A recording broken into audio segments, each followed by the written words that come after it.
નમસ્કાર, હું છું પ્રિયા અને તમે જોઈ રહ્યા છો જનતા કી જાણકારી ન્યૂઝ।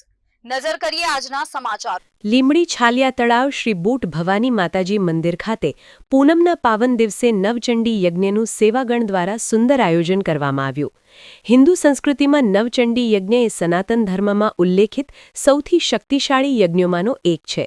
નવચંડી યજ્ઞને નવદુર્ગા પૂજા તરીકે પણ ઓળખવામાં આવે છે। હિન્દુ ધર્મમાં આ સૌથી પ્રસિદ્ધ યજ્ઞ છે। ત્યારે લીંબડી છાલિયા તળાવ શ્રી બૂટ ભવાની માતાજી મંદિરના પટ આંગણે પૂનમના પાવન દિવસે નવચંડી યજ્ઞનું ભાવિ ભક્તો દ્વારા સુંદર આયોજન કરવામાં આવ્યું। શ્રી બૂટ ભવાની માતાજીને વિવિધ ફૂલ ફળ ધરાવવામાં આવ્યા હતા। આ ધાર્મિક પ્રસંગે ધારાસભ્ય, રાજકીય કાર્યકરો, આગેવાનો, વેપારીઓ સહિત આ નવચંડી યજ્ઞમાં દરેક ભાવિ ભક્તોએ ભારે ઉત્સાહ સાથે લાભ લીધો હતો।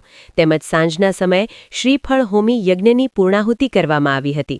તેમજ આરતી, મહાપ્રસાદ અને કુંવારિકા બાલિકાઓને જમાડવામાં આવી હતી। તેમજ લાહણી પણ કરવામાં આવી હતી। લીંબડી શહેર અને આસપાસ ગામના દરેક ભાવિ ભક્તોએ આ શ્રી બૂટ ભવાની માતાજી, શીતળા માતાજીના દિવ્ય દર્શન કરી સૌ કોઈએ પોતાની જાતને ધન્યતા અનુભવી હતી। રિપોર્ટર રાઠોડ વલ્લભભાઈ, લીંબડી।